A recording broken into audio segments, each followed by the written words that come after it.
เป็นไปตามกรรมเฮาเกิดขึ้นมานี่กะเพิ่นมีอยู่2กรรม1กรรมดี2กรรมชั่วกรรมดีพาไปสู่สุคติ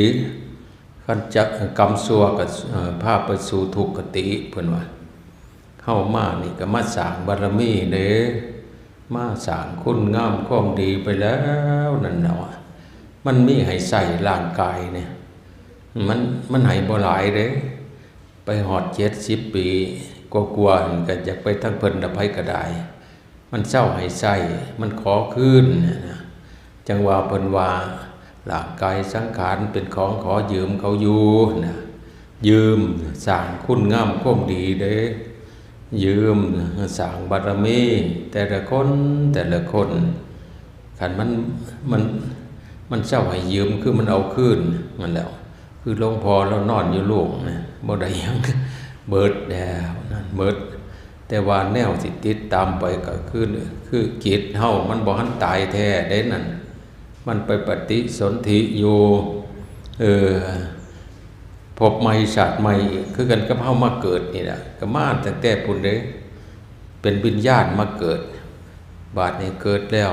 เกิดเป็นตัวเป็นตนขึ้นมามันก็ให้สร้างบารมีมนุษย์นี่มันสร้างบุญได้สร้างบาปได้มนุษย์นั่นมนุษย์เนี่ยมันเป็นจังซั่นบาดมันเอาคืนบาดนี้สรุปแล้วกับอันใดสิได้หลายกว่ากันซั่นนะ1บุญ2บาปจังซี่แหละขั้นบุญนี่ก็ขั้นได้หลายก็พาไปสู่สุคติบาปนี่ก็พาไปทุกข์ทรมานนี่เด้จังว่าเพิ่นว่าให้สร้างดีพระไว้แต่ละคนนี่ล่ะมีหยังก็ตามก็บ่คือได้ใจดีดอกบ่คือได้บุญเพิ่นจังว่าให้ทำกรรมดีไว้จังแนวกัมมะสะโกมหิเพิ่นว่ากัมมะสะโกมหิกัมมะทายาโทกัมมะโยนิกัมมะพันธุกัมมะปฏิสารโนเพิ่นว่าบุคคลนี่สัตว์โลกเป็นไปตามกรรมขั้นยังบ่ทันได้บรรลุธรรมกัมมะสะโกมหิมีกรรมเป็นของตนสิเดียวมีกรรมเป็นผู้ให้ผลเพิ่นว่ามีกรรมเป็นของตนคือจังไดคือเฮาทำกรรมกูมือนะคันเฮาทำดีคันเฮาเจตนาดีทำกรรมดีก็มาอยู่นำเฮาเด้ซ้ำเฮาให้สุขแก่ท่านสุขนั่นมันก็ได้แก่เรานี่ล่ะมันเป็นกรรมของเฮาซ้ำเฮาให้ทานนี่ล่ะสิ่งที่เฮาให้ทานมันกับกลายเป็นอาหารทั้งอารมณ์ทั้งจิตคือกันก็ไม่ออกให้ทานกูมือใส่บาตรกูมือนี่นะนั่นเป็นกรรมดีบัดเนี่ยให้ทานย่ำใดก็เบาใจย่ำนั่นเนี่ยมันเลยเป็นกรรมดีบัดเนี่ยทำกรรมดีมันเลยเป็นของตนบัดนี่กับบุคคลผู้ใดทำกรรมชั่วบัดนี่ทำชั่วบางทีแต่บัดนี่กรรมชั่วนั่นก็มาอยู่นำเฮาอีกแล้ว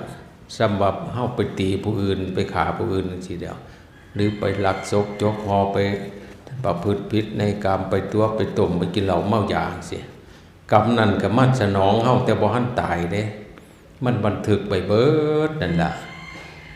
เราทำมีกรรมเป็นของตนมีกรรมเป็นผู้ให้ผลเพิ่นว่าผลของกรรมที่เฮาทำมันให้ในปัจจุบันซ้ำเฮาทำดีน้ำพ่อน้ำแม่น้ำพี่น้ำน้องน้ำคนทั้งหลายน้ำสมณะสี่ภาพทั้งหลายสินะกรรมมันก็ไปกรรมดีมันก็ไปรอเลี้ยงจิตใจเฮาดีน้ำเพราะว่าเฮาไปทำดีกับบุคคลผู้อื่นเมื่อเฮาทำดีนั่นก็มาเป็นของเฮาอยากให้สุขแก่ท่านสุขนั่นมันได้แก่เราเฮาทำดีก็ไปก็ตามมันก็บันทึกไปเบิดเด้จิตใจของเฮานี่แม่นแต่เคยลักของคนที่มันก็บันทึกไว้นี่ถามนี่มันก็บอกปัดแล้วติถามเจ้าของบ่มึงเคยลักของคนบ่มึงเกิดมาผมก็ไล่ให้ฟังโดนแล้วมันลืมเด้นั่นมันบ่ลืมเด้เคยลักของคนเคยข ขาสัตว์ตัดชีวิตเคยหยังเนี่ยมันก็บันทึกไว้ในใจเฮาเบิดนั่นล่ะนั่นแหละแต่ว่าเฮาสิได้ไปรับผลของกรรมอีกมีกรรมเป็นของตนมีกรรมเป็นผู้ให้ผลซั่นน่ะบ่ทันตายเลยมันให้ผลอย่างเฮาเฮ็ดผิดศีลผิดธรรมเขาหลายๆนี่มันให้ผลในปัจจุบันเด้มันทำให้ใจเฮาเล่าร้อนจังซี่นะบอกง่ายๆล่องฆ่าสัตว์ได้หลายเบิ่งบัดเนี่ยจิตนี่มันจิตทุรนทุรายโลดลักทรัพย์เบิ่งคันลักบ่เศร้านี่ก็ทุกข์บ่เศร้าประพฤติผิดในกามเบิ่งโอ้ยก็เป็นทุกข์อีกล่องพูดเท็จส่อเสียดคำหยาบสำหรับเพ้อเจ้อมันไก่ผลในปัจจุบันเด้ไผบ่ฮู้ก็สร้างเพิ่นว่าไผบ่ฮู้ก็สร้างเฮาทำในที่ลับก็ตามทำในที่แจ้งก็ตามเพิ่นว่ากรรมนั่นก็ติดตามไปเพิ่นว่าติดตามไปเบิดล่ะนัตถิที่นัตความลับไม่มีในโลกสถานที่จะทำชั่วทำดี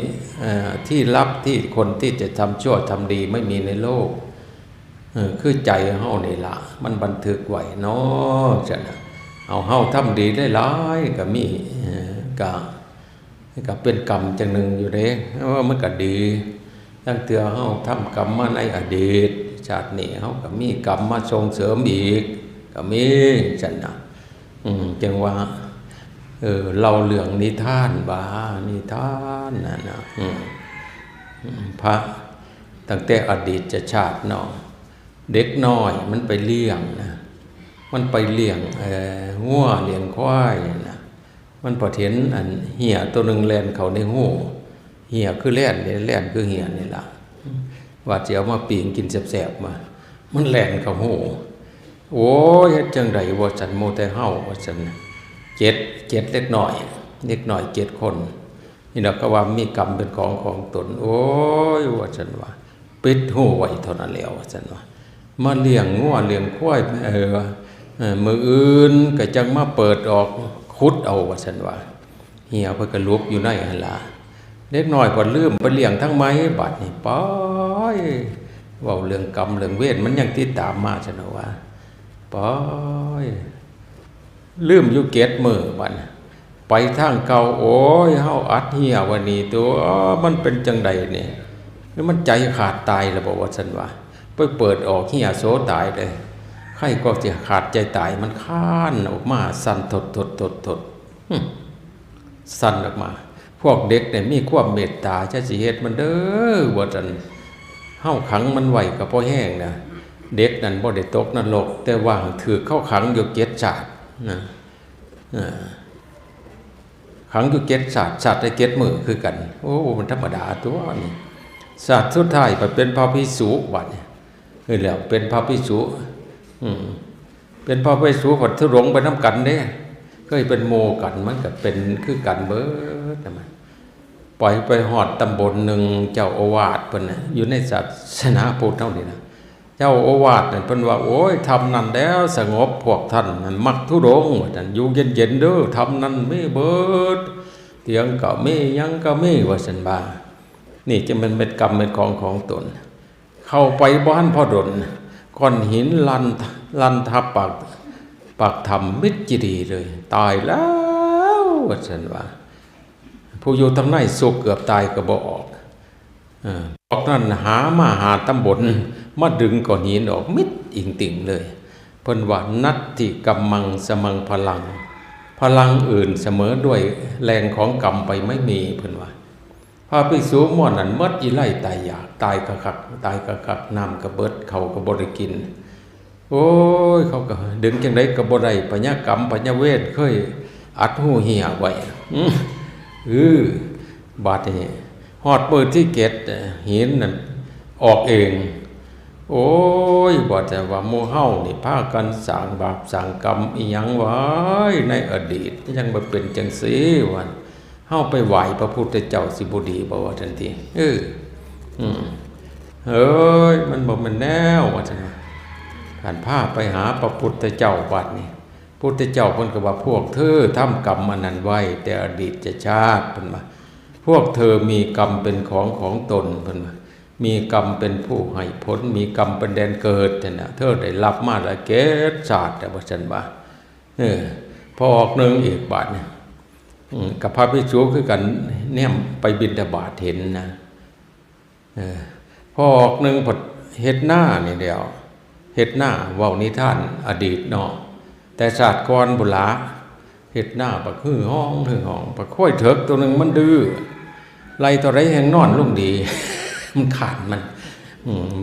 ย่ำกินหญ้ากับมาใส่กูฉันว่ามันก็ขึ้นเพราะมันเพิ่นก็ย่ำมันใส่ตีเท่าไรมันก็นอนย่างไปน้อยนึงก็นอนผ้าไถนอนพอออกมัดหวานนะมึงเจียวยังกับกูฉันว่าเท่านั้นขึ้นบ่เกือบ่แข้งของเฮ็ดกับสัตว์ที่มันบ่มีทางสู่ก็เลยเอาเฟืองมานะเฟืองมาดีๆมาเฮ็ดคือขวดหมอผูกซะข้อมันมึงจะไปไหนพ้นเห็นว่าขีดกับไฟใส่บาดเนี่ยค่อยเนี่ยลูกบ่บับเลย มันห่อนผ้าไฟแลนไปตัวตีตัวแดดจนตายเพิ่นกันสะใจเพิ่นไม่รู้จะกูเลยเพิ่นว่าติจะวูจะให้แห้งว่าติมันตายแล้วก็เลยบ่แม่นอันโมมาเอาคนละกิโลบ่ เพิ่นม่วนเพิ่น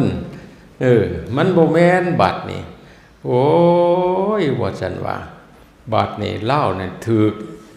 กไฟคอกตายอยู่7ชาติชาติสุดท้ายก็เป็นกาเขาเฮ็ดขวดหมออยู่นะเขาเฮ็ดขวดหมอเขาตากไว้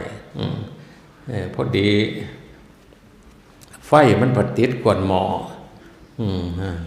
ขวดหมอนั่นกาจักว่าแต่ใส่อันผู้เพิ่นสาใจอันได้เฮ็ดกับกล้วยเนี่ยเอาข้อสอดเข้าบ่วงอันนั้นนะว่าบ่วงมีไฟเนี่ยพระภิกษุเห็นโอ้ยมันบ่มีตาบ่บักกา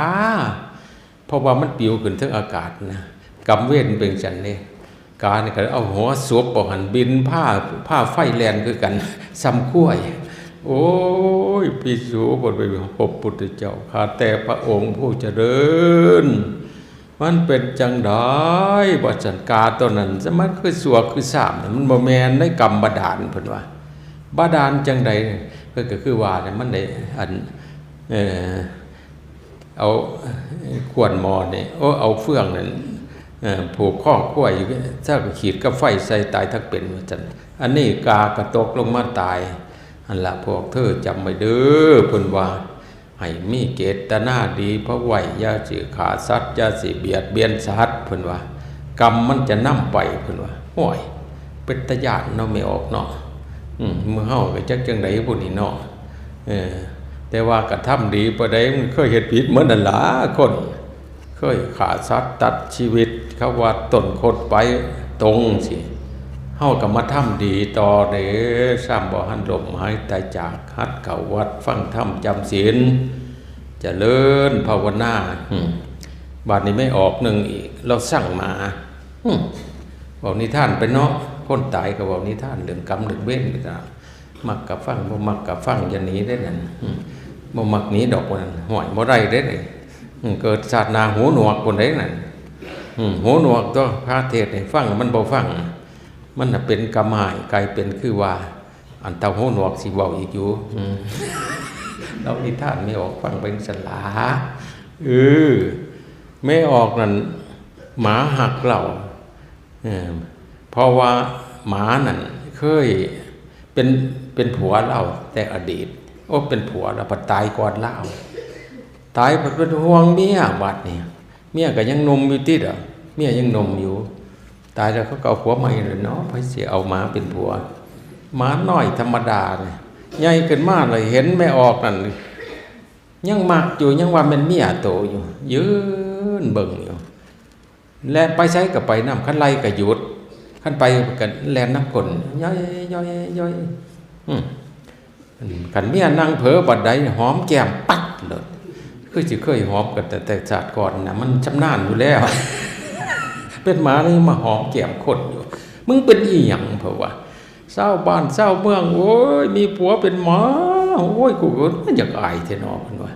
ห่วยมันสิฮักปานใดก็บ่ให้คันไปเกิดเป็นหมาแล้วเศร้ามากก็ได้เนาะหรือสิมักอยู่สิบอกไม่ออกเกิดผัวไปเป็นหมาโอ้ยพี่หมาจ๋าบ่ได้ว่าเด้มันจะสิค้อนท่านได้ใส่เราเครียดเราเฮ็ดจังได๋คันสิขากะย่านคนเห็นบ่ซั่นว่าหมาก็นำอยู่หั่นเด้มันธรรมดาเด้นั่นนำไปก็เลยเอาหมอเฮานี่แล้วหมอดินนี่ใส่น้ำละโอดใส่ขี้ดินเต็มใส่ทรายเต็มเสร็จแล้วก็มัดปากไว้หน่อยเขาเอิ้นว่าบัดนี้นางนี่ก็เลยเอิ้นมาเอิ้นหมามาเว้าน้ำดินดีจุดโอ้ยมันแจงหางบักเหือบักแห้งบ่เคยเว้าน้ำกูดีจักเถื่อเจ็บมันเมียเฮาก็สิเพิ่นยังก็สิเว้าน้ำกูดีว่าซั่นมีแต่เหงือดขอนเหงือดแสแล้วก็หมอไปแล้วก็บุมันก็ดีใจมันหลายตินะปัดเอาเสือกผูกหมอน่ะมาผูกข้อหมามึงเฮ็ดให้กูอับอายไขหน้าบักหมาว่าติโอ้ยตายเป็นหมาเขาก็บ่ว่าดีเด้อนั่นพากันเฮ็ดดีไว้เด้อนั่นฮักเมียก็อย่าสิฮักหลายนั่นเวลาเมียบ่ทันตายเฮาตายก่อนน่ะมันฮักหลายมันก็เกิดเป็นหมาที่นั่นมื้ออึดบ่อยากแล้วเบิ่งมันเห่าไปหยังเพิ่นเฮารักษาของที่ดีแต่ได้เพิ่นบ่นอนนี่เพิ่นว่าของกูนะเพิ่นเห่าบ่จักเพิ่นไผมาเห่าตะเพิดตะเพ้อด้วยความฮักความแพงเมียเพิ่นนั่นล่ะโอ้ยตายเป็นหมาไปเฝ้าเขาบอกบ่ให้นอนเฮือนได้ใครนอนลงกะลางบ่ได้เป็นหมานั่นขึ้นมาพี่หมาเขาบ่ว่าได้แม่นฮู้ก็บ่ให้นอนนำเด้นั่นอย่าว่าเด้นั่นโอ้ยว่าซั่นว่าไปซะเด้อมึงบัดนี้ว่าซั่นว่าก็กิ่งหมออันที่มีดินนั่นมันจังไว้บ่ฟังแล้วจักโอ้ยมันค้ำไว้ปันหมาลงน้ำบัดนี้โอ้ยไผจอดนี่เพิ่นว่ามึงบ่ฮู้จักกูบ่ว่าติบัดนี้เราถือท่วงน้ำอยู่อันตั้ง100ชาติพุ่นเด้เจตนามันแห้งเกิดชาติสุดท้ายบาดนี้โอ้ยไปลงเรือบาดนี้ผัวเพิ่นก็เป็นหัวหน้าอันเฮือล่ะเราก็ฮักอยู่ผัวเราแต่ว่าเรามีกรรมอันหนึ่งกรรมแห้งเด้ไปขึ้นเฮือนี่ก็เฮือบ่ติงเลยได้ไปกลางทะเลบ่ติงเลยโอ้ยเนี่ยอยู่อึ่งตึงอยู่ก็แม่นขึ้นรถก็แม่นรถน้ำมันหมดพุ่นเด้คันคนมีกรรมมีแห้งมันสิตายนะนั่นเดียว